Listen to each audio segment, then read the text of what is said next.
Now, through the previous remarks and discussions, it must have become absolutely clear that the geometric stiffness matrix Kg plays a very important role in describing the process of buckling. So it's important for us to go over some simple examples of how to set up the geometric stiffness matrix for bar elements, beam elements, shell elements, and in general, how do we represent the geometric stiffness matrix for any kind of a problem. For example, let's look at a simple bar which is lying in the xy plane and coincides with the x-axis in this case.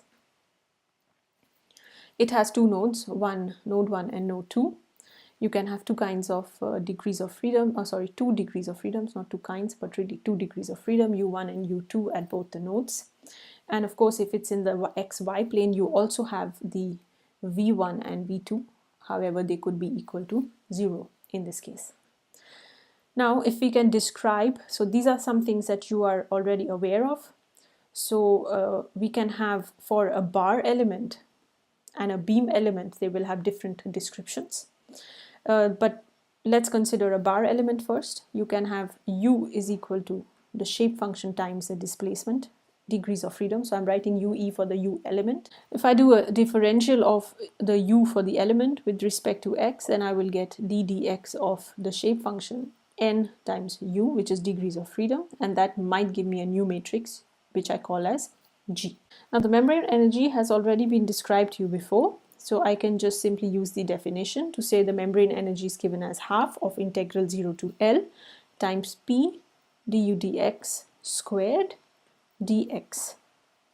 Now in terms of the vector notation, I can also write it as 0 to L du dx. It's also a vector because it's gu transpose P du dx dx. Now I can substitute the du dx with the gu from over here, and I can write u transpose g transpose p g just u. Or I can also write it as half of integral u 0 to L u transpose geometric stiffness matrix u dx. Of course, u and u transpose u are not dependent on dx, so we can also write it as u transpose. Let's take the half out over here. U integral 0 to L g transpose p g dx, which basically means that this term over here is equal to the geometric stiffness matrix given above. So these are the same terms. Now, so this is the description of the geometric stiffness matrix for a bar. Now, in the exact same way, we can also have the geometric stiffness matrix of a beam and so on. For a plane motion of a bar, let's just continue for example's sake, for completion's sake, to see how this can be converted to a real problem. So for the plane motion of a bar, we can write that the displacement u is given as, if I have to use the shape functions, then I have L minus x by L and x by L as a shape function, so n1, n2, and then I have the displacements u1 and u2.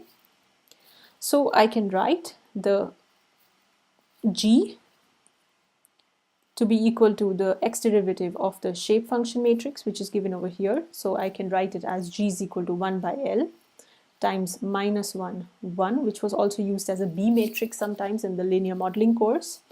Therefore, if we put G transpose times G times P together, Kg, the geometric stiffness matrix, to be equal to P, which is the load, by the length of the beam of the bar L, times the matrix 1 minus 1 minus 1, 1. So as you can see, this bears resemblance to the terms that we had used before for the previous lectures, to say that we have the dependence of the geometry and the load here, which P by L, and therefore it becomes the geometric stiffness matrix. This is the description of the geometric stiffness matrix for a bar. Very quickly, I would like to go through the geometric stiffness matrix also of the beam. However, it takes a much longer time, so I will present to you just a slide after writing everything down on it and going through it very quickly. Let's quickly look through a beam element. The beam element is shown to you on the right. It has two displacements, u1 and u2 in the y direction, and you have the rotations v1 and v2, which are derivatives of u1 and u2 with respect to x, as you can see. Now, using the same principles and following the same pattern, you would get the kg to be equal to, therefore, g transpose pg, which is integrated over the length of the element 0 to L. And solving it, you would get something like this, which is given here. This should be 30L instead of 3L. And the description, as you can see, consists of a 4x4 matrix, whether it lies in the x-plane only, whether it's a planar problem or not, but it always has to consider the 4 degrees of freedom, therefore the 4x4 matrix. Of course, it needs to be transformed in the xy plane, then you also know how to do that already. What is a really important or interesting fact about using beam elements in a certain buckling analysis is that if you have open section beam, or you have even a closed section beam but with very thin walls, and when it is axially loaded or laterally loaded, then buckling generally happens by a combination of twisting and bending. So if I look at beams with the thin cross section, so if it's a closed section or a channel, for example, then you will have buckling, which will happen through both twisting, as I said, and bending. So the stress stiffness matrix or the geometric stiffness matrix accounts only for flexural behavior of the beam that we have been using so far. So we need to also have twisting behavior included in for specific cross sections in the model. So most of the times, rather than using very specialized beam elements for these conditions, a shell element model is also used, which gives you more number of degrees of freedom acting for the shells.